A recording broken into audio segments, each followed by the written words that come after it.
So this super high-class lady with great posture and manners is actually this country's top brawler, who's way too happy to punch some scumbags. This anime is really good and different, dude, so stick with me till the end. You're gonna love it. So let's get into the video. The lady asks the prince to repeat himself, and the jerk tells Scarlet Elvendimian that he's calling off their engagement. He announces to the whole ballroom that he'll marry Theronetsa Hopkins from the Hopkins baronial family. Everyone applauds and agrees like puppets. Theronetsa says she'll be very happy by the prince's side and will nurture the great love they share. The prince says that's beautiful, unlike the woman in front of him, who has an expressionless face, the one he's been playing fiancé with for 17 years. He even says Scarlet is a stupid and boring woman, that he couldn't take it anymore. Scarlet, all polite, says their marriage was arranged between her Vandimian family and the prince's royal family. So this little jerk can't just call off the engagement like that, since the marriage was decided before they were even born. Cal von Paristan says he can because Scarlet committed crimes, like mistreating Theronetsa at the academy because Cal paid more attention to her. Thing is, Scarlet had never seen that girl until today. He and the skank next to him are just framing Scarlet to ruin her life, and the brainless fools believe it. Cal says Scarlet is a prejudiced elitist who mistreated Theronetsa for being in the common course and not the special one like her. The scoundrels say whatever nonsense they want, and Scarlet accepts the end of the marriage and agrees to be the villain of the story. So no need to hold back anymore. Scarlet asks Prince Kyle for one last request. He asks if she wants money or jewels, but then Scarlet walks towards him and clenches her fist. She wants to smash her hand right into that skank Theronetsa's face and goes for the punch. With that said, Scarlet narrates her story leading up to this tense moment. As a kid, she always liked hitting others. Her brother Leonardo talks about the time Scarlet beat up the boy from the Alexia family, but it was for good reason. To save a commoner child, Scarlet never hits anyone without a good reason behind it. She told her brother she does it for the good of the people and her world. When Leonardo arrived at the crime scene, little Scarlet was stained with the rich kid's blood and laughing like it was something amazing. Scarlet pretends she doesn't like it, and Leonardo says she needs to stop the violence and behave like a proper lady. At a certain royal family ball, Scarlet met Prince Kyle, who was rude to her right from the first meeting, calling her dumb and ordering her to work for him. From then on, Kyle always bullied Scarlet in every way possible. All that was left for the Vandimian lady was to endure the frustration and anger and move on, because her father couldn't undo a marriage arranged by the royal family. When Scarlet turned 15, she entered the Royal Academy for Nobles. Her classmates admired her a lot, saying she had a classy air about her, and she got first place in the aptitude exam. The pride of the nobles, the Ice Rose. Kyle obviously grew up to be a bigger jerk and wanted to make her his slave.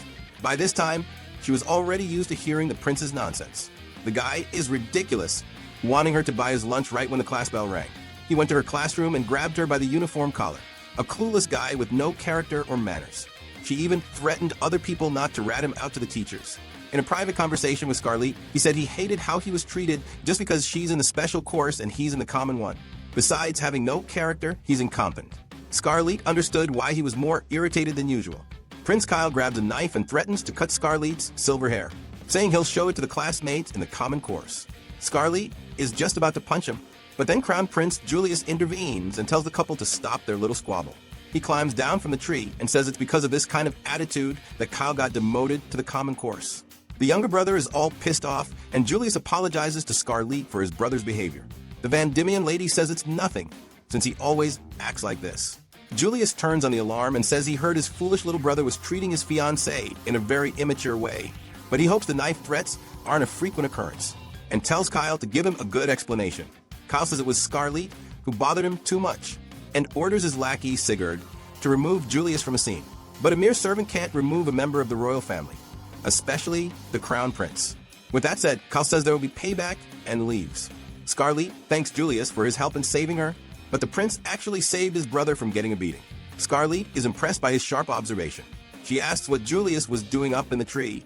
He replies reading a book, because doing it in the classroom just attracts more and more bootlickers to him. Scarlet really wished the members of his group could hear that. And she explains that in the kingdom of Palestine, there are two princes. Julius, the eldest son of the queen, who doesn't tolerate injustice, which made the corrupt nobles want to crown the jerk Kyle.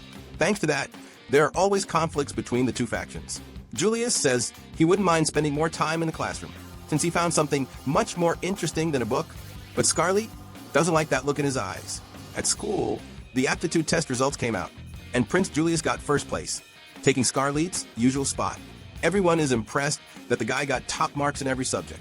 Scarlet only didn't get top marks in fencing and magic, because the teachers, out of mere whim, said her sword handling was unsatisfactory and her magic circles were sloppy. She's annoyed that Julius got first place.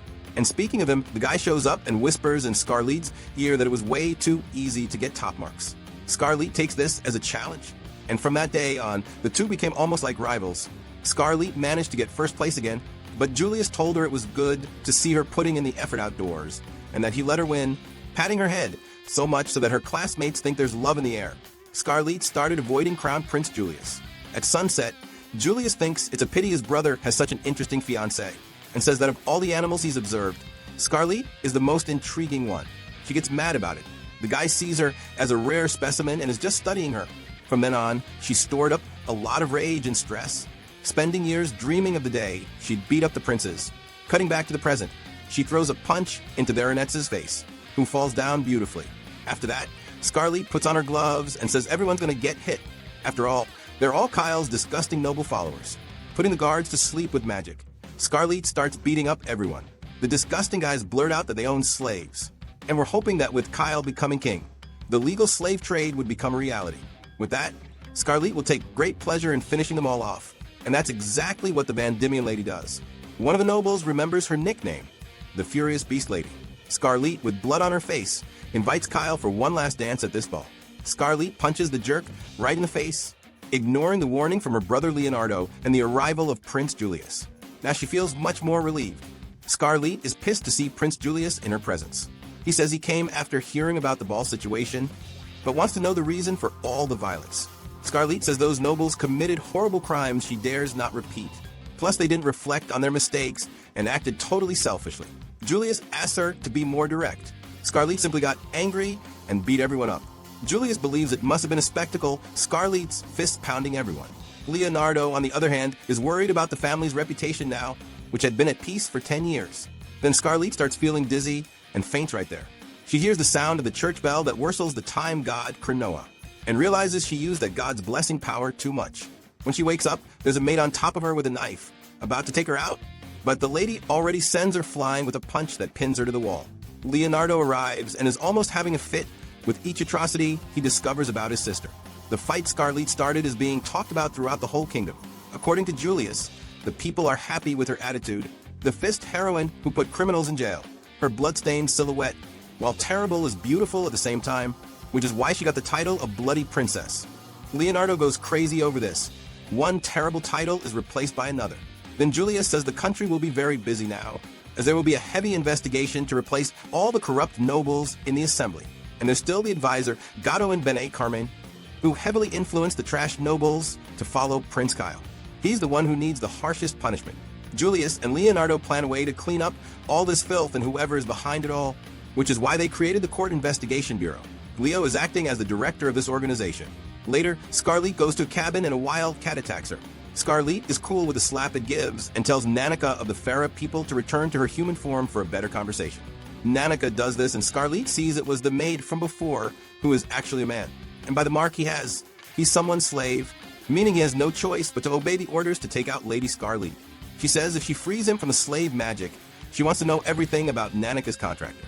He accepts, somewhat doubtful, but gets tripped up, and Scarlet uses a reversal magic on Nanika.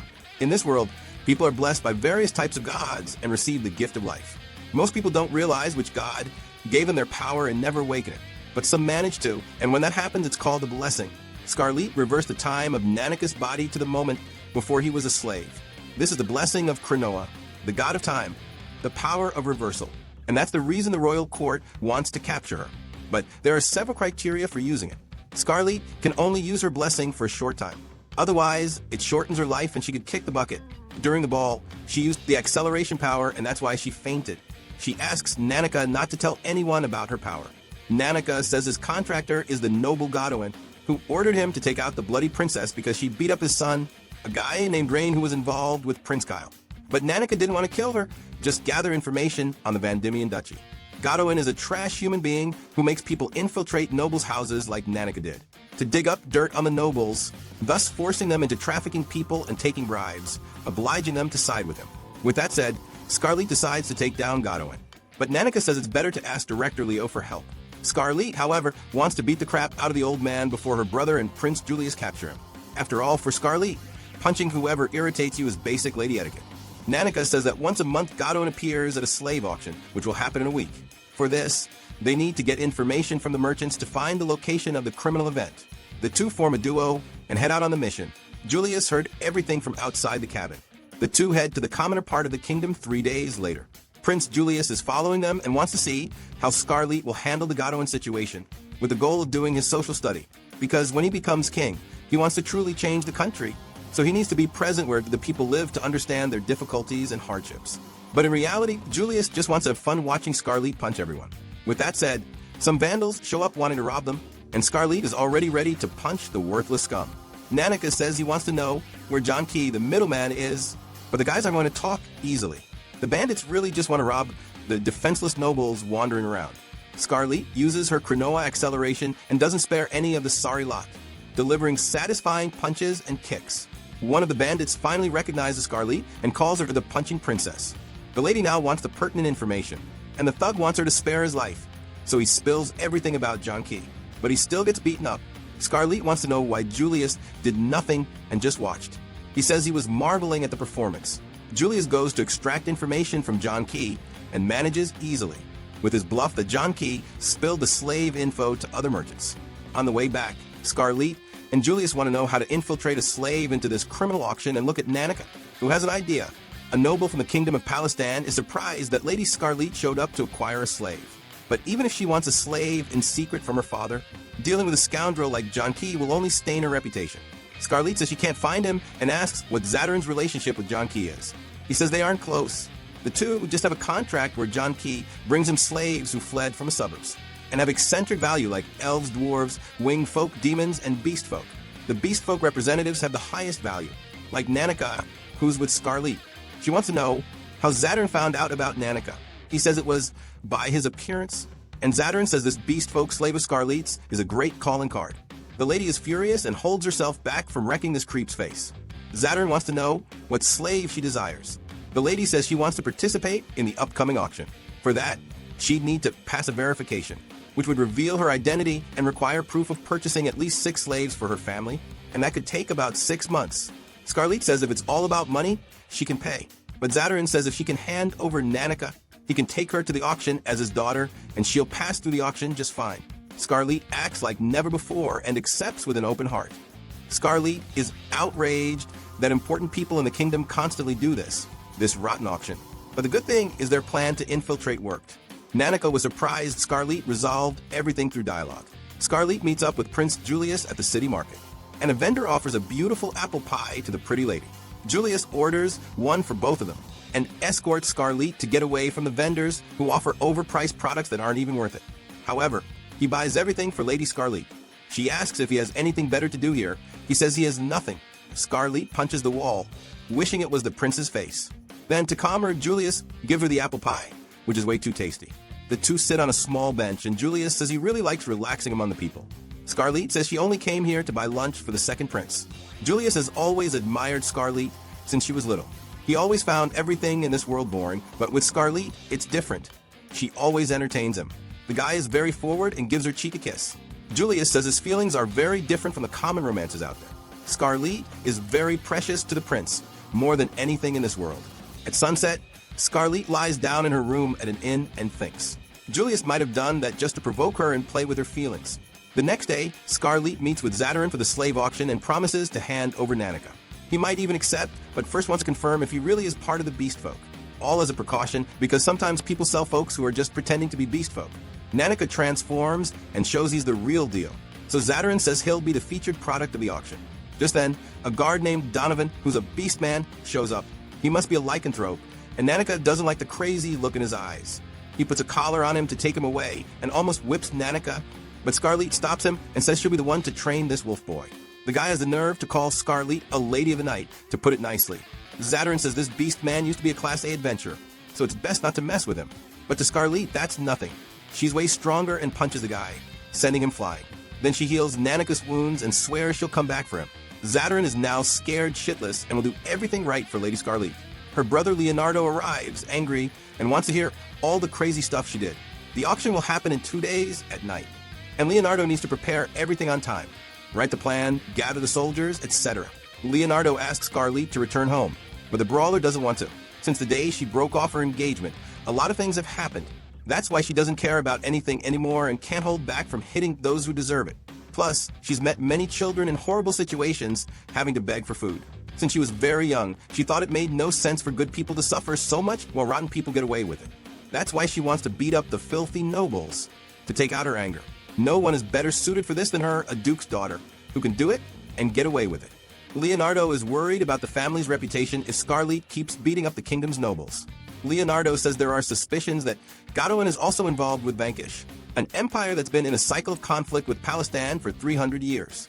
They're mostly a military nation specialized in dragon riding. However, since the latest ceasefire, the two countries have been trying to build a friendly relationship. Leonardo reveals that the individual link to Godwin might be from the aerial assault troops, the Crimson Celestial Dragon Order. Speaking of the rat, Godwin is pissed that Scarlett is messing up his plans and asks a soldier from Vanquish to eliminate her. He leaves on his dragon, and the skank who was with the second prince shows Godwin a firearm given to her by Palmia. He's never seen this type of item before, and the hag demonstrates its firepower. She tells Godwin to use it against anyone who gets in their way. Scarlett arrives at the auction and Zadarin gives her a mask to enter the venue. Julius tells Leo that if the Crimson Dragonite Order of Vanquish is involved, it's actually better that Scarlett got in. There's no time until the auction, and for undercover agents, only 10 from the Investigation Bureau could go. Plus, they'd have to lose their weapons to enter. Exactly for that reason, Scarlett can handle everything even unarmed with her power. Thus, Lady Scarlett's new nickname will be Fist of Salvation. Leo's team is prepared, they just need Scarlett's part to work and for her to give the signal. Scarlett enters with Prince Julius and has a request for the blondie. She offers her unshakable loyalty to the royal family until the day she dies in exchange for this favor. Julius doesn't like that. He wants Scarlett to swear loyalty only to him. He's very forward and wants it now. Scarlett says it's not worth it to coerce her like that, you charmer. Godwin is watching the stage from above. So Julius says they'll show him the biggest beating he's ever seen. Because now the old man is going to get beaten up and become Scarlett's punching bag. Underground, an elf mother is taken out as a product, and there's nothing the imprisoned slaves can do. Nanika tries to calm the child and says everything will be okay. Scarlett runs into some rotten scoundrels on the way and wants to have fun with them before the main course. Without any mercy, Scarlett beats up everyone there to the sound of a classical Beethoven symphony. She kicks and punches all over the place and ends up finding Godwin. His son already freaks out at Lady Scarlett's presence. He tries to summon his lightning magic to attack Scarlett, but Prince Julius uses his ring that nullifies magic to stop it. Godwin realizes right away that if he can use that royal artifact, it can only mean the prince himself is there. The most beautiful blondie terrifies everyone. The rotten nobles refuse to believe it's Prince Julius, and so they call for the beast man Donovan, whom Scarlett defeated earlier. But the guard Sigurd cuts the beast's arm off before he can do anything. Scarlett, with a smile on her face, sends all the criminals flying, causing the biggest chaos at the auction. Leo went to check on the mission and was horrified by the blood on his sister and all the unconscious people. Scarlett says she still needs to go after Godwin, and Julius has to call the castle guards. Julius gives the signal and the team prepares. Leo uses clairvoyance magic and finds out where Godwin and his son are. They are fleeing towards a staircase leading to the roof. And a vanquished knight is there. Scarlett takes off her shoes and uses her time magic, rushing off to smash Godwin. With her superhuman speed, she's capable of that. Scarlett appears before the vanquished knight can kill Godwin with his dragon. The guy is so impressed he proposes to the lady, but immediately gets punched in the face and sent flying. Not even the dragon is a match for Scarlett. This only made Alflame fall even more in love. Because of this, Scarlett hits him more, but the guy is resistant and keeps getting up. Although he's all shaky, Scarlett knows very well who the lovesick redhead is. He's the Prince of Vanquish, and his duty is to finish off Godwin, as they don't care about an old man who sold out his own nation just to get a high position in the Vanquish Empire. He almost finishes the old man off, but Scarlett won't let him take her prey, and so Alflame grabs Scarlett by the ankle, which isn't very chivalrous. Scarlett sees the man as confidence as robust as his physique. Alflame reveals that his blessing from the goddess of steel, Meteor, allows him to metalize his body, and no physical attack works against the Prince of Vanquish. Scarlett says there is a way to beat him and knees him in the face, repeating it many times. Alflame seems to enjoy getting hit, as he doesn't stop complimenting the Lady Brawler. However, while his body may be steel, his mind still takes the impact, and thus he suffers a concussion. Scarlett grabs the crazy guy and sends him flying back to Vanquish. To avoid getting beaten, Godwin reveals that he used Theronetza to break off Scarlett's engagement. Now the lady really wants to make him pay for the humiliation she went through. Then Godwin says it was all Veronezza's idea, and that her true identity is that she's not from this world. Using the power of a goddess, she was reincarnated into this world after kicking the bucket. Zadarin tries to escape from the prince's guard, and before that wants to take the beast man Nanako with him. But Leo, Sigurd, and the crew arrive to mess things up. Scarlet is surprised that Veronezza is behind everything. But what she really wants is to smash Godwin's face in. The old man says Scarlet can have anything she wants with the power he has. So the bloody lady really just wants to punch a filthy old man who's rotten inside. Scarlet uses overclock magic, making the world move at 1/100th of its normal speed. She's the only one who can move within this field. With this, Scarlet lands multiple punches on Godwin, for the kingdom, for Nanika, for herself, and for the pleasure of hitting someone. Thus, the beautiful lady satisfies herself and the scoundrel flies and smashes into the wall. Scarlet used her blessing too much, causing her silver hair to turn a bit black and her hands to bleed. She falls, but Julius catches her and uses his healing on her. The group arrives to help her, then Godwin surprises them with a firearm and shoots to take the lady out. However, Julius steps in front to protect her. Godwin is all happy that the prince decided to play the hero, but Scarlet doesn't waste time and immediately lays into Godwin. She grabs the necklace he had, given by the young saint who holds the power of the goddess Palmia. Scarlet doesn't care about that and wants to beat Godwin until he kicks the bucket. With that, he goes flying, and Scarlet says she's avenged Julius's death, but the guy is perfectly alive with his healing magic, and he asks if Scarlet was sad. She says she's very happy that Julius is okay. Veronezza goes hooded to the prison and enchants the guards to obey her. Her desire is to marry a handsome prince and live a fairy tale romance, being the most beloved princess of all. Her perfect happy ending. Godwin thanks Veronezza for coming and says he'll do anything for the goddess Palmia if she gets him out of his cell. Veronezza says she's grateful for everything and happy for Godwin's services. So she enchants the old man with the blessing of the goddess Palmia and places a vial inside the cell. She leaves and lets Godwin poison himself. Now Veronezza wants to finish off the villain of her story, Scarlet. The brawler lady visits her school friends to chat. Everything was going fine, but then Prince Julius shows up to torment the poor girl again. She says his presence is a bother here, but her friends don't think that at all. It's actually an honor for them. With that said, Julius asks to borrow Scarlet to have a private conversation. The two girls are freaking out about the vibe between them and want love to blossom. Julius says he investigated Veronezza, but found out nothing from his brother Kyle. Because of this, Scarlet wants to know if something is missing. Julius asks about her hair, and Scarlet says there's nothing to be done, but she has considered going to the hot springs that relieve the physical and mental stress from blessings. Julius thinks that's great and starts picking flowers, talking about how his parents met by a lake, observing nature. Julius's father, with all his love, gave a flower crown, just like Julius does now for Scarlet. He needs her to make his world shine and be fun. These forward words would touch anyone, especially with him touching Scarlet's face. But the guy calls her his beloved toy. What a crazy bastard. Scarlet gets furious with Prince Julius and really wants to punch him. So she asks Julius to let her punch the bastard in front of her with all her hatred. Scarlet tells Leo she'd like to travel to the hot springs, but he thinks she's just making up excuses to hit someone. Leo had thought she and Julius had made vows of love, and now that he knows the truth, he's disappointed. Leo remembers that Scarlet always wants to travel around this time of year. Could her next victim be the saint? But Scarlet says she'd never do that to someone as important to Palestine as the saint. With that said, Leo permits the trip, and Scarlet goes with a smile on her face, but she'll have to travel in the company of Prince Julius. Julius reveals that since the Godwin incident, the movements between countries have gotten weird. They cleaned out the corrupt nobles, but the palace is still in chaos. From the carriage, you can see the starting point of the pilgrimage destination, the Wall of Impurity. Inside this place is a Pominism church whose priest is a greedy, immoral merchant named Sargon, the opportunistic part of him. Now Scarlet has someone to punch. However, the gate closes to prevent the pilgrimage from happening. Julius complains about this childish attitude, and another priest named Jarmov shows up talking nonsense. He looks like a bad guy, and Scarlet is dying to punch his face in. So Scarlet uses Krenoa's blessing and forces her way in with Julius. The soldiers run away because they realized who Lady Scarlet is. Then Jarmov wants to fight, but Scarlet stops him with a spear, sends his iron ball right back at him, and then sends him flying into space. Scarlet and Julius go to meet Saint Diana. The prince wants to talk in private about the pilgrimage to the Holy Land. Then the saint appears, calls Scarlet Big Sister, and is all happy to see her. Julius says the saint should greet him too, but that attitude isn't suitable for a saint, according to Julius. Diana is furious with the prince and tells him to get lost. She doesn't want any man touching her and asks Scarlet to beat him up. Little does she know the protagonist wants to do that all the time, but holds back. The meeting with Diana begins, and Scarlett tells the story of the pilgrimage to the Holy Land, which dates back 300 years. When the kingdom of Palestine was constantly attacked by demons and its territories were being taken over, but then a young woman with exorcism powers appeared near the border and used a light-type attack on the beasts and saved everyone.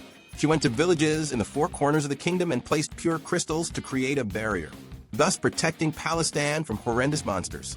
But then, the effect of this barrier wasn't maintained after that young woman's death. Because of this, another girl with the same name, Diana, appeared, who restored the crystals and repaired the barrier. Since then, the king of Palestine erected a cathedral for young girls born with divine powers, who would be worshipped as symbols of faith. After that, with each generation, a new priestess Diana is born, who with exorcism powers always restores Palestine's barrier. The march for the pilgrimage with Saint Diana begins.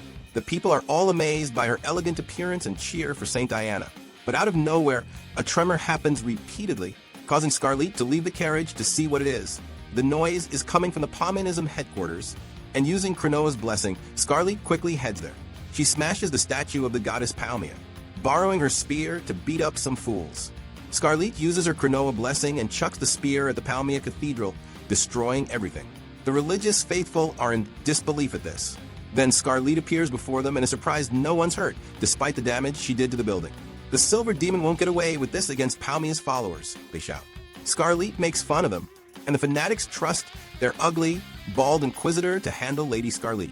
The bald guy goes crazy seeing Scarlett holding the head of a goddess's statue, and says she'll pay for this sin using his club magic. But he gets hit in the face with a golden head and loses real quick. The guys cry about carrying out their plan in Palmia's name. But Scarlett doesn't care about these weak fanatics and knocks the bald one out. She then starts beating up all the others for the chaos they caused. Now the lady is going to give them a world of hurt to see if they stop being stupid.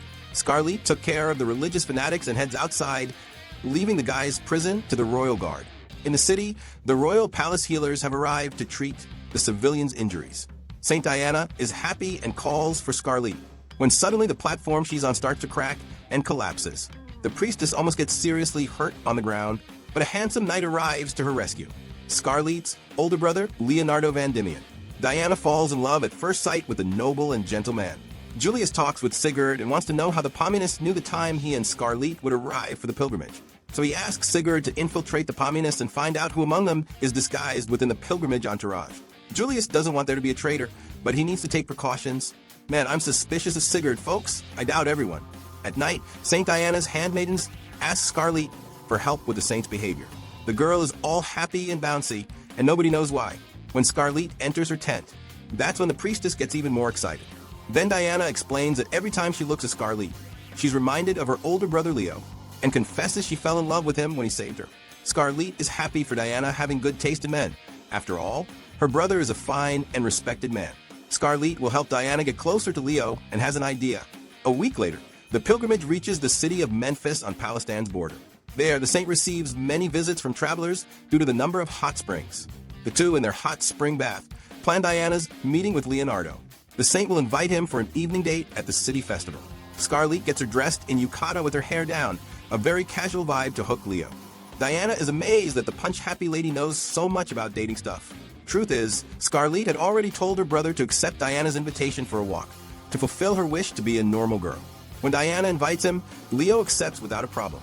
Julius and Scarlett walk together at the festival, and on the way they run into some annoying adventurers who are breaking merchant stuff. Scarlett is going to beat them up, and Julius pays the old man for everything he lost, and everything he's about to lose from the beating Scarlett will give the scoundrels. Diana and Leonardo enjoy the moment together and do various things, even try on matching cat ears. The girl is sad that Leo only sees her as a little sister because she reminds him of a younger Scarlett. But then Leo needs to go see what his sister has gotten into this time, and Diana needs to return to the inn, unable to tell him she's lost her powers as a priestess. In the Vanquish Empire, an old man from Palmianism, Inquisitor Michelin, asks His Highness Alflame and his Crimson Dragon Knights for a little favor that I end the Palmia religion. An extra tells His Holiness the pilgrimage has reached Memphis, and the faithful are worried, but His Holiness says not to panic, because he has a spy within the pilgrimage whom he trusts completely.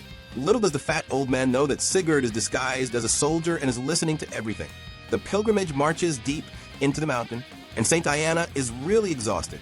Scarlett tells her to hang in there. It's just a little further. Leo takes the saint's hand and says they can stop to rest for a while if Diana wants. but she, all embarrassed by her crush, says she's fine and can walk much more. The soldiers are also tired, and the commander says this is no way to honor the Dianism order. He apologizes to Lady Scarlet for this pathetic scene from his men. However, Scarlet Van Diemen says it's nothing. After all, the soldiers are wearing heavy armor and scanning the area, always alert to dangers. With her pure smile, Scarlet cheers up the soldiers who think a goddess is standing before them, and they gain more strength to continue the hike. Julius says this pure maiden trick is great for manipulating men, truly living up to her villain role. Scarlet remarks that she won't always be the pure and adorable Scarlet. Julius says that from the looks of it, it seems like Scarlet was always pure and adorable since childhood. Then she says that's right to the Golden Monarch, a nickname Leo told her the ladies at night parties called Julius. Then the nosy guy Dios shows up, saying Scarlet seems happier talking to Prince Julius, even more lively, and Julius agrees. Scarlet says Sir Dios is stronger than he looks. He reveals that forests and mountains are like backyards for elves, so he feels much more at ease. This made Dios go up in Scarlet's estimation, which bothers Dios, but only a little. He's confused if he should take it slow to avoid messing up. Scarlet says that's a good question and smiles. Dios goes crazy over a lady's smile and asks Scarlet for a chance to win her heart. With that said, Scarlet is annoyed by the insistence, and Julius asks Leo and the others to walk ahead a bit so they aren't caught in the crossfire. Then Scarlet uses wind magic and launches Dios into Earth's orbit. Scarlet says maybe in his next reincarnation he can try again. The group arrives at the Memphis crystal, and Leo observes it's very impure and damaged, all in just 1 year. He tells his sister that's where the saint changes, so Scarlet says it's no problem, since she's also a saint. This leaves Leo with "are you kidding me" face. Then the handmaidens arrive and give the sacred robes to Scarlet to change into. Leo is in shock, thinks this is some scheme of the sisters, and asks her what's going on. Julius can't stop laughing and tells the lady to just spill the truth already. Scarlet reveals there isn't only one saint in Dianism. Just like Diana, she is also a priestess. Publicly, there's only one saint, but since the third generation, 2 saints have been born to protect the kingdom of Palestine. The saint's power depends on the blessing of Cronoa. One of them purifies the corruption in the crystal, while the other installs a new barrier. However, with Saint Diana unable to install the barrier, they'll need more than just a yearly purification of the crystal. Using Cronoa's power, Scarlet will rewind the barrier's time, purify it, and install the divine barrier. So Lady Scarlet begins the purification rite and starts removing the impurities. Diana finds everything her big sister does beautiful. Dios returns from space and finds all this very extravagant. His commander tells him to be quiet, as Scarlet's robe is to protect her body from the sacred crystal. With that said, Cronoa's blessing activates, and the crystal reverts to its past state. Leo is amazed by this, and Julius says that even among Cronoa's blessings, the power to rewind time is very rare. That's why the royal family kept it a secret from Scarlet's family that she is a saint of Dianism. Leo now understands why Scarlet was chosen to be Prince Kyle's fiancée, and why Julius is trying to build a connection with her. Julius thinks Leo didn't like his answer regarding his motives. Leo says that's not it at all. The rite ends, and the next location for the pilgrimage is Snowwind to the north. Diana goes to congratulate Scarlet, who notices her little one isn't feeling well. Diana feels guilty for not being able to help and thinks she's useless. Scarlet comforts her with a hug and looks forward to next year's pilgrimage. Diana feels more relieved, and Dios watches everything with a suspicious look. The journey continues, and Julius seems thoughtful. In his tent, he receives a message from Sigurd saying there's a traitor in the pilgrimage. He can't confirm the identity yet, and there might be more than one. In the present, Leo snaps Julius out of his thoughts, and Julius says it's pretty cold where they are. Leo says it's because they're in Snowend, the city where it snows all year round. Scarlet doesn't handle the cold well, as it can affect her fists for punching filthy scumbags. Julius tells her to be patient until they reach the Lord's residence, as they'll have a special reception as usual. Arriving in Snowend, the city doesn't welcome the pilgrimage very well, and Julius wants to know why from Count Padrak. He says the prince is being deceived by the scum who pretends to be a saint. The commander doesn't like the way the old man talks to Saint Diana, but Padrak doesn't care and says he knows the pilgrimage just steals money from the cities it passes through, and he won't let that happen to him. Padrak won't give a single cent of his. The commander says no one would take anything not meant for the pilgrimage. Then Leo intervenes and comments that the money is given by the people to manage the kingdom. It doesn't belong to Count Padrak, and if he delays the pilgrimage for a trivial reason, he'll bring ruin to the kingdom. Padrak says that's not necessary, because there is a goddess who will save the kingdom of Palestine and guide them from now on. He shows them the new guardian angel of Palestine, the saint of the Pomanism religion, Veronetza Hopkins. The skank had been waiting for Scarlet, the great villain of the story, for a good while. The punch-happy lady says she hasn't seen her since Prince Kyle's ball. One of the extras is the son of a priest Scarlet wrecked at the ball. And Julius says even though he's a noble, he's easy to forget since he has no aura or presence. Scarlett says it looks like the baby is going to cry and can dry his tears with her fists. Veronesa says the clown show is over and uses her blessing to enchant her faithful cattle. She asks them to do anything for her. Julius tells everyone not to breathe in the pink mist. And Hopkins says this is the captivation blessing. So Scarlett figures out that's what the skank used to enchant Prince Kyle and make him break off the engagement at the ball. Even though he's dumb, that was too much even for him. Now it all makes sense. Hopkins wants to see the ugly look on Scarlett's face, asking if the lady liked Prince Kyle and wants her to suffer a lot. Scarlett wants to know if Veronesa's blessing doesn't work on women. She says she'd gain nothing by enchanting women. That's a given. Now the brawler lady is prepared, and her heart beats with joy seeing Veronesa's face, knowing it's about to get all disfigured by the violent lady's fists. With that said, the skank sends her army of cattle to attack Scarlett and ignore the others. Julius and the others defend her, while Scarlett tries to cast a sleep spell, but the No-Aura noble stops her with a silent spell, saying her tricks will never work. Now the Palmia mages use a chain spell to restrain Scarlett, and she knows her biggest weakness, since she fights hand-to-hand, is spells that restrict her mobility. However, Scarlett came prepared for these annoying obstacles, and uses her scarlet earrings to break the spell. They were made from specific red crystals that nullify movement-locking magic. Thus, she can beat up all the extras without any difficulty, even delivering a mighty kick that breaks the ground. Veronesa orders her lackey to stop Scarlett from getting any closer. The hot blonde doesn't like Veronesa's tone, but she'll follow orders and detain Scarlett. Isabella, the punishment of love, uses her whip, but Scarlett runs without worry, dodges, and delivers a fine kick to Isabella, knocking her out. She approaches Veronesa and says she didn't get hit enough of the ball and lands a punch. But the skank uses the stolen magic from Saint Diana and protects herself. Then the traitor shows himself and takes Diana hostage. The commander wants to know what this nonsense is, and Dios, who didn't even want to get involved in this big problem, says it's best for everyone if nothing happens to Lady Diana, and holds a knife to her neck. He's an inquisitor of Palmanism too. Dios negotiates a trade of the two saints. If they delay, he might hurt Diana. Leo quickly agrees to the trade and hugs Saint Diana to calm her. With that said, Dios and Veronesa leave with wind magic, and the skank gets away unscathed. Scarlett collapses on the ground, exhausted from using her blessing.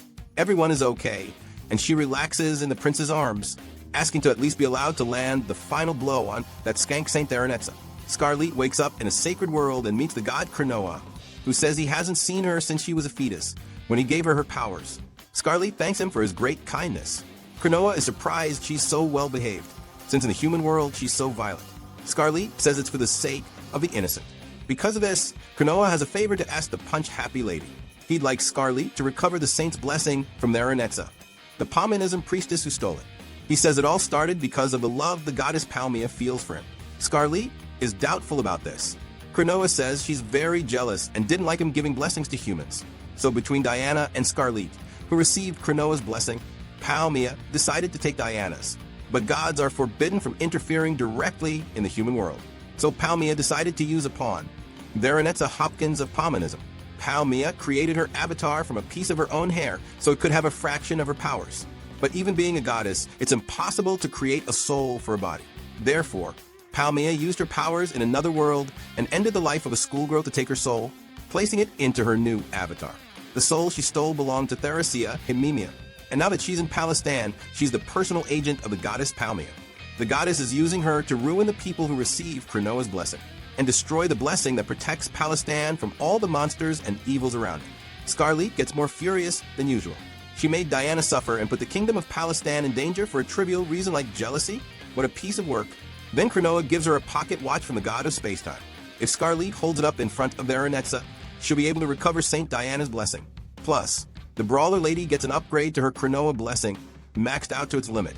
She can feel free to test it out on punching bags with the faces of dirty nobles. Scarlett tests her new powers and punches everything. Now she's finally going to land a hit on a target worthy of all this power. 7 years ago, in a small village in the kingdom of Palestine, Sonia and her friend had a silly kids argument. That night, her mother read Sonia a book about Saint Diana, hoping she'd be kind and gentle like her. Sonia just couldn't take it seriously. After all, she'd just fought with her little friend. Sleepiness took over, and Sonia drifted off. Suddenly, she had this weird dream where a lady appeared and gave her a divine power, saying that from now on, Sonia would have the blessing of Saint Diana, becoming the new priestess of Dianism. The little girl woke up feeling her new powers and went to tell her family she'd become a saint. They didn't believe her at first, but then Sonia showed them Saint Diana's barrier power, and her parents were totally shocked. Her old man wanted to announce it to the whole village. That day, Sonia's life was about to change forever. A simple village girl had no idea what was in store for her. Sonia looked out the window and saw the whole village kneeling and praying for her. At first, she thought it was amazing how popular she'd already become. Sonia went to her friend Mary and apologized for their fight the other day, but now Mary felt awkward and thought it was weird to be friends with a saint. Her father said everyone must bow before Saint Diana, and Sonia started feeling weird about the whole thing. In the distance, she saw the religion of Dianism approaching. These faithful followers and knights had come to take the new Saint Diana to the capital of Palestine, because all the citizens were waiting for her. Sonia's father wished her a good journey, but not as his daughter, as Saint Diana, a perfect being placed on a pedestal. This left the girl confused and sad, treated differently by her own dad. Sonia regretted ever telling them she was a saint. The girl went with the Dianism lady in a carriage, and the lady said since the old saint had kicked the bucket, Sonia would now protect the kingdom as the new Diana. The little one realized nobody would need the simple Sonia anymore. So she thought that by using these saint powers she got from the gods, she could do something more. With that, Sonia met her partner saint, Scarlet, and was immediately impressed by the grace of Lady Van Diemen. The two became really close fast. One day Sonia wanted to know why Scarlet was so perfect, since without saint powers, she herself was nobody. Little Scarlet, to comfort her, said that whenever Sonia smiles, it makes everyone's heart happy. And that's not because she's Saint Diana, but because she's herself. Only Sonia can do that. Sonia didn't like hearing that, because she's not happy with herself and always cares what others think. Plus, she's pretty jealous of her big sis. Sonia gets summoned by Julius and goes to see how Scarlet is. Julius has a major attitude, because he found out from investigating the Palmanism leaders that Sonia and Dios were leaking info to the Palmyra religion. That's how those guys knew everything about the pilgrimage. Sonia admits it and that it was her fault Scarlet's life was in danger. Was she going to get arrested? Julius can't just arrest a saint like that. The political situation in Palestine would get even worse. And if Scarlet found out Sonia was imprisoned, she'd be devastated. Julius won't do anything until the pilgrimage is over, but he wants to know Sonia's reason for betraying them. But suddenly, a blinding pillar of light hits everyone, and it's super strong. This was Theranetz's doing, who messed up the kingdom's protective crystal, saying it was just a light of love. What a piece of work. Nanicus watching everything. Now the crystal is totally wrecked. Two troublemakers arrive from their missions, Avelin and Barak, along with the paladins of the Holy Empire Eldrand. Theranetza thanks them for the help. Barak looks around for Old Man Michelin, who represents Vanquish, and Avelin wants to know if the troublemaker managed to get help from the country of Falconia. Looks like everything's going according to plan. Lots of countries are joining Palmanism. With that, Nanika tries to run off and report this, but gets discovered and taken out by Theranetza, who remembers he's a partner of Scarlet. Leo informs Julius that the crystal is toast, which is why a bunch of monsters are heading for Snow End right now. Julius wants to know how long until the creatures arrive. Leo says less than an hour and there are a few hundred of them. Julius is suspicious. Monsters don't usually team up in such big groups. Something's fishy here. Leo says the city soldiers won't last much longer. So Julius gathers his Holy Order troops and orders them to evacuate the citizens, taking them to the central square and then out of the city. Right after, Sigurd shows up and says Falconia and the Holy Empire of Eldrand have declared war on Palestine, and armed troops are on their way. Julius is speechless at the challenges the gods are throwing at him. He orders Leo that after the troops evacuate Snow End citizens, everyone needs to fall back, and, along with the saint, return to the cathedral in the capital. Julius will head back first and ask Sigurd to go with him. Sonia notices something weird happened with that light and regrets everything she did, and that her big sis is in that state. She can't make anyone smile and says her heart is too rotten to make anyone happy. Suddenly, the traitor Dios shows up and knocked out all the guards. Sonia says she won't give any more info to Palmanism, but she can't forget why she did all this in the first place. One day, the Dianism faithful gave up on Sonia and decided to look for a replacement. In a moment of anger and frustration, Sonia is surprised by a rookie knight who just joined the Holy Order. His name is Dios. The knight said she could get the blessing's power back. Since the powers come from the gods, a human can't normally get it back. But he had something amazing, an item with the saint's power. All Diana had to do was take the goddess Palmia's power. This confirmed Dios is a Palmanism spy, and that thing in his hand was a saint's crystal containing Saint Diana's power. Sonia thought about the people who would suffer without the barrier's protection and how many could bite the dust because of it. Dios only gave one condition, that Sonia pass on information about the Dianism religion for a year. Above all, Sonia wanted her worth back by recovering her power, and she wanted Dios to promise no one would suffer from the info she leaked. Sonia was pretty dumb and naive here, wasn't she? Such a gullible girl. In the present, Sonia doesn't want to be a spy anymore and won't betray those she loves and who love her. She'll live without being ashamed of herself, like Scarlet. Dios is about to send the lady to La La Land while she sleeps, and Sonia tries to stab him to save her big sis. But Dios is strong and doesn't let her, grabbing her arm. Sonia is willing to sacrifice herself for Scarlet. With that, the punch-happy lady awakens. She gets up with incredible power and sends Dios flying to the ends of the earth with Cronulla's blessing. What a way to wake up for Scarlet, punching a scumbag. She asks if Sonia is okay. Julius, on his way to the capital, says the crystals, destruction, and the invasions from other countries are surely the work of those Pominism lunatics. Then, descending from the sky, comes a soldier from the nation of Vanquish who wants to speak with Prince Julius. His name is Jean, vice captain of the Crimson Celestial Dragon Order. Jean gives Julius a message from His Highness Alflame, and he can't believe what he's reading. Meanwhile, Dios is captured and gets a beating from the Palestine soldiers. Dios plays the nice guy and says he'll help them with the monsters if they untie him. But he's not to be trusted. Scarlet arrives to have a chat with the half-elf. But the guy is quick and cuts the ropes to escape. But Scarlet yanks him back and says she knows everything about Dios from St. Diana. Scarlet wants to know what Dios truly wants. Because when Sonia fell from a platform, he was the quickest to react and was really worried about her. Dios then reveals he is Sonia's half-brother, sons of the same father. He doesn't know if Sonia knows about him, and Dios wanted to get revenge on their father who abandoned his mother. Then he found out about Sonia's existence, the cutest little sister in the world to him. The guy just melts and gets all weird. Scarlet is creeped out by the weirdo and his strange reaction. Dios only joined Pominism to help his sister, who lost her blessing. He only trusted their Anetza because of that. But since Sonia doesn't want her power back anymore, Dios wants to cut ties with Pominism too. That's why, to get Scarlet to trust him, he gives her a letter with valuable info about Palmia. But the main character doesn't care and tears the letter up. Angry, she says no one will trust the guy because of a simple piece of paper, whether he wanted to or not. Dios put the lives of many citizens at risk, regardless of his intentions being to help his sister get her blessing back. If Dios really wants to help, he needs to open his heart to Sonia. Scarlet gave Sonia a classy scolding and said she needed to apologize to everyone and accept her punishment. But for now, it's all right. Scarlet says Sonia is way stronger than Dios imagines. Hey there, today Scarlet is not in the mood for games and even beat up some pigs, a giant pig, and orcs. A war is going on and Scarlet is ready for all the violence. If you enjoy it and stick around until the end, drop a like to help out. Now let's get to the video. Leo detects the monsters approaching Palestine, and the commander orders the soldiers to quickly evacuate the citizens of Snowend, while Diana comforts the scared children.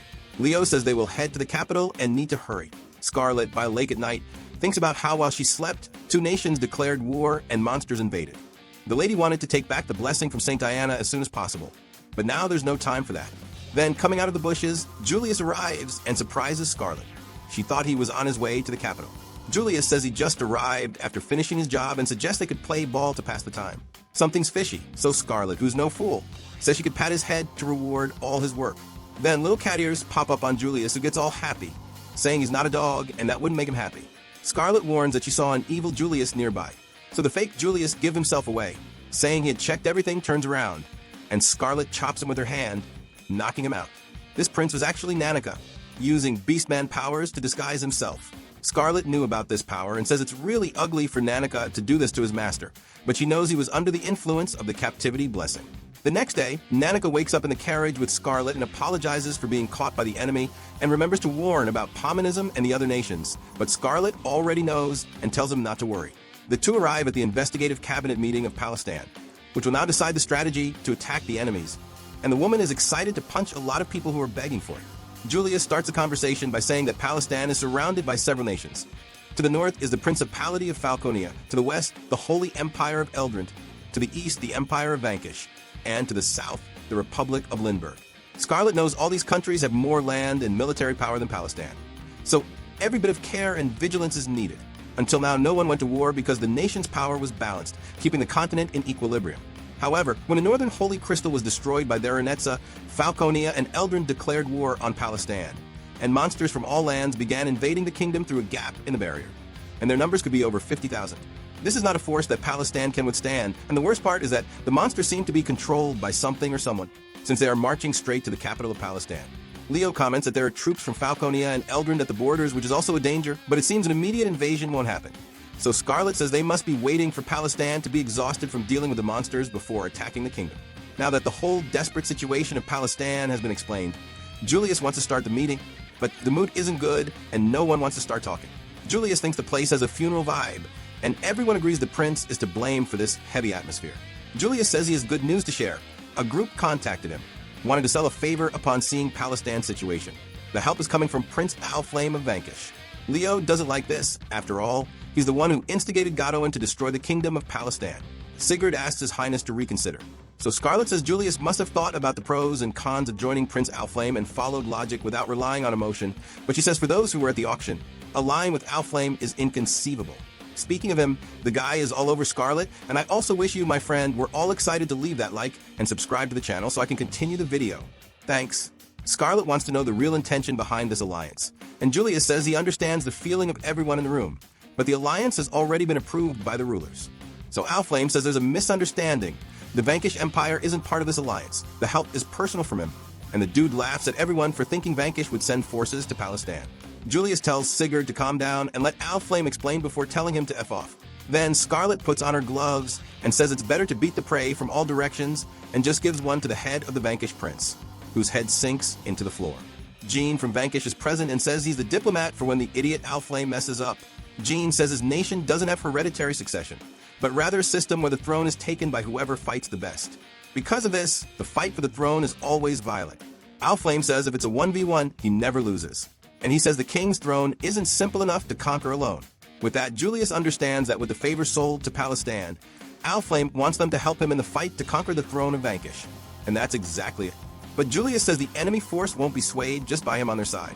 However, Alflame says he's not their only reinforcement. So a random guy appears and says huge dragons have been spotted in Palestine's sky, estimated to be 1,000 of them. And Alflame says his comrades can relax, that with the help of his celestial order of the Crimson Dragon, 50,000 monsters are nothing. The Palestine soldiers are stunned that the continent's strongest Knight Order would help them. Julius notices Alflame's commitment, but wonders if the strongest order can also fight on the ground. Alflame says they fight day and night against ferocious monsters from across the continent, unlike Palestine, which got complacent because of the barrier's protection. I wouldn't throw those jabs at Julius. Julius says his nation developed the invincible tactic of not creating wars, so they don't need to be the strongest nation. That's why the messengers sent to Lindbergh are sending back responses from the surveillance done on the current situation regarding the nations that declared war on Palestine. Julius expects a response from Alflame, since they went around the north with the purpose of reconnaissance. And the one who talked about this area reconnaissance was Jean, leaving Alflame surprised. He says His Highness the Imbecile was optimistic about the alliance, but it's not easy, so Jean gave the information beforehand. Alflame gets excited and says that makes sense. Scarlet says this is next-level stupidity. Alflame tells everyone that the Crimson Knights found Falconian troops in the northern forest, but they were lightly equipped and seemed to be composed of elves and beastmen. They looked more like reconnaissance troops. For a nation that wants to wage war now, the work is pretty sloppy. And that's all, folks. Julius says Falconia wasn't concerned with expanding its territory. Probably someone from the outside influenced their minds. If that's the case, negotiations will be easy. If Falconia withdraws from the war, everything changes and Eldrin will have to reconsider its plan. So while the battle against the monsters happens, there will be an attempt to negotiate a ceasefire with Falconia. Julius says the problem will be who to assign for the negotiations. Then he gets the idea to send Dios, who is good at infiltrating enemy armies. Julius, sharp as always. Nanika also wants to go, as there might be beastman friends among them. It's not in his people's nature to want war. Nanika doesn't want anyone to get hurt. Julius declares the meeting over and tells everyone to prepare for their duties. Scarlet leaves the castle all dressed up and sees Nanika and Dios arguing about how they'll get into the Falconia kingdom. They can't agree on the route. Scarlet asks Sigurd how long they've been like this, and Sigurd says since the meeting ended. They're just two kids who don't understand the kingdom's fate depends on them too. Scarlet wants to know if everyone here is going to the battlefield. Sigurd says yes, and that tomorrow they'll meet up with the kingdom's troops that left earlier to prepare for Eldrin's invasion. Scarlet says that when the invasion starts, a lot of blood will be shed in Palestine. Hearing this, Sigurd draws a sword with his soldiers and says he doesn't know what words could comfort the lady, but he swears they knights will protect the kingdom of Palestine at any cost. Scarlet flashes a smile at these words and promises she will also protect this nation with her fists. Sigurd isn't sure he heard that last part right, and Scarlet goes off to hunt monsters. She flies on her Dragon Rex and greets her brother and Julius. Upon landing, the vanquished soldiers ask her to identify herself. Scarlet introduces herself and demands a meeting with His Majesty Alflame. The randoms recognize her as the Hellfire Bride, and Scarlet is about to get pissed, because Alflame shows up calling her love and dear, and even spread the lie that Rex was a gift from him. Scarlet orders her pet to burn Owlflame. But it's no use. Everyone just thinks Lady Scarlet has nerves of steel and knows what she wants. So they burst out laughing. Scarlet doesn't know if she can handle this bunch of idiots. Owlflame says the clowning is over and it's time for battle. He knows Scarlet came here hungry for a fight. So everyone mounts their dragons and Owlflame says the pummeling lady should feel free to commit all the violence she wants. She's aware of that. The quota is 100 monsters each, and things literally heat up as the dragons attack. Scarlet descends and goes to hurt some weird monsters just a little bit. She starts with a spinning kick, hitting all of them and breaks their clubs, pins one to a tree, and says that even as monsters, anyone entering human territory should learn the basics of dance etiquette. So to humiliate them further, Scarlet delivers an elegant dance-like beatdown, so they can be more cultured. You should never offer a closed fist to a maiden, it must be an open hand. Having said that, Scarlet spins one of them around like a lovely flower while hitting the others. She didn't have time to finish the dance, so Scarlet wasn't fully satisfied. Owlflame arrives and says that when people see a monster for the first time, they tremble in fear. But to Scarlet, their appearance might be horrible. But in terms of inner rot, the corrupt, slave-owning nobles of Palestine were much worse. Owlflame is amused by his Hellfire bride. She almost hits the vanquished prince. But then soldiers from the Crimson Dragon Order arrive desperate, reporting to His Highness that a giant boar appeared and they're sure it's the boss. Their friend MIT was captured and they beg Owlflame for help. Scarlet heads over there to get her fill of pork. Arriving, she finds a really ugly big pig with a crown. She thanks it for being born with the sole purpose of getting beaten up by the pummeling lady. The Pig King finds it funny that a human, who's just monster food, talks like that. Scarlet is impressed it speaks human language. She thought pigs only went oink oink. The Pig King says he was reborn thanks to the Pomanism priestess and is now a being superior to an orc. He is the ORC god. Scarlet confirms that this was definitely the work of that pink-haired bitch. The Orc King says humans are on the same level as insects, and dragons who surrender to humans should be treated the same way. He shows them the captured MIT and says he's not a hostage, just as food for later. He says what orcs love to eat most are children and women. They love to bite them while they cry and beg for mercy. The Pig King wants to taste Scarlet right away, but she just hits him in the face with the back of her fist and rips his head off, saying her favorite food is tender pork that's worth beating up. But Lady Van Diemen knows the Orc King isn't defeated yet, so he reveals his head inside his belly. He didn't die today. The orc can move its head anywhere on its body, so Scarlet runs and unleashes a barrage of punches on him. The Orc King says it's useless and wants to throw his acidic pig grease at her, but Rex twists the monster's head, and his deadly grease falls on his own soldiers. With that, the Orc King's skin starts acting strange. Scarlet is happy her close-range punches finally took effect. While she was stalling for time, she twisted her hips to deliver gradual, rapid punches like a piston. She cooks the Pig King from the inside out. Owlflame soldiers are happy with their boss lady. Then, a wind spirit used by Dios tries to communicate with Scarlet, saying a problem has arisen in Falconia and negotiations might not be possible. My dude, Scarlet proves herself once again a genius in battle, and the alliance with Owlflame is working out great. If you enjoyed it and made it this far, leave your like and hit the bell so you don't miss anything.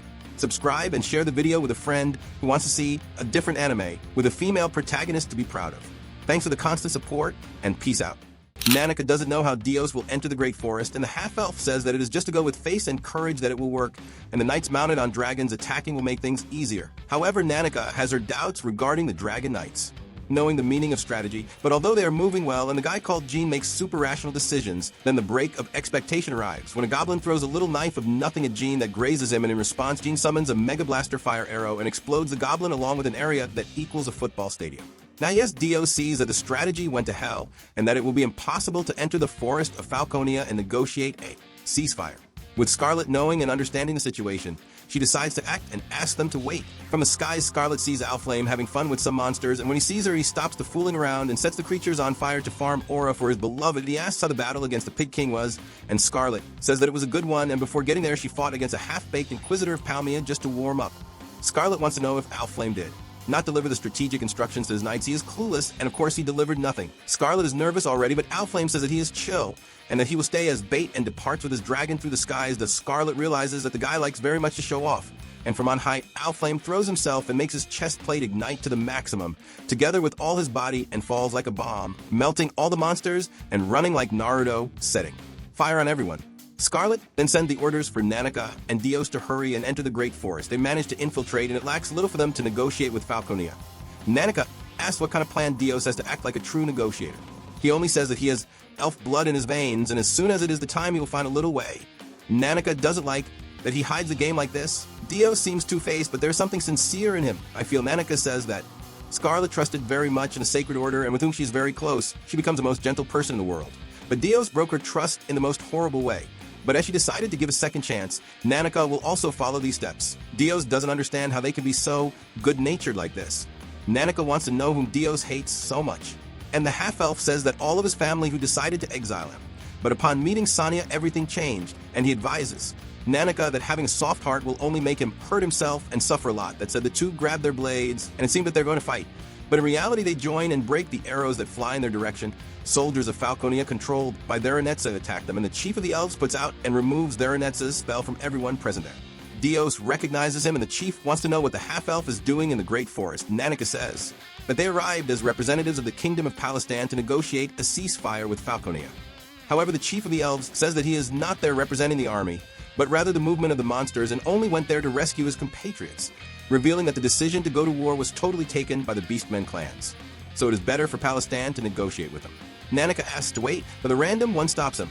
Then Dios uses his wind spirit and says that his mother, the woman whom the chief of the elves always loved, left with Dios the power of the wind spirit. And Dios intends to deliver to the chief this spirit, if he sends the army of Falconia to withdraw. Meanwhile, Scarlet spots that several monsters were gone for good, but Owlflame is lying fallen and injured on the ground. When a monster is about to kill him, Scarlet comes down with everything and smashes its head, puts on her gloves, and punches several monsters in rapid sequence, stacking them into a pile of bodies. Scarlet wants to know how Owlflame's wounds are. He becomes flattered by his lady's concern, and the Princess of Punching says she would do anything to help someone who offered them help. And so her healing magic eases Owlflame's wounds, who stands up and wants to know how his soldiers are. Scarlet says that half passed out due to their wounds and others are seriously injured, but the healers are already treating them properly, so Owlflame can relax. Scarlet admires him for a moment, but the fool had to ruin everything, saying that Scarlet has a lot of love to give. And you, my good one, can give a lot of love too, leaving your like now and subscribing. Thanks, and back to the video. With that, Scarlet is about to give him an extermination glare. At sunset, the randoms of Vanquish announced the leader of executions, who is the bride of the flames of Hell Scarlet. He made 24,000 executions on the battlefield. Scarlet felt those fanboys talking nonsense and already thought that Leo would go crazy with this. A soldier arrives and reports that the army of Falconia is retreating, and Julius says that Dios and Nanika did well indeed, but they cannot lower their guard. Scarlet says that since they resolved the first phase of the plan, relaxing for a few moments is important. Julius comes close to Scarlet and holds her by her shoulders and hugs her, leaving a very romantic atmosphere, with both faces very close. That said, Owlflame presents himself and tells Scarlet that he and his Order of the Crimson Dragon will return to Vanquish. Julius thought he was more worn out, however, thanks to Scarlet's powers, the Prince of Vanquish is at ease. Scarlet is surprised that he traveled all this way just to say goodbye, but that's the thing. Owlflame wants to take her to Vanquish with him, because after what happened today, Palestan will enter war with Eldrin and it will be difficult for the Punching Lady to flee the kingdom. So, Owlflame wants Scarlet to stay with him.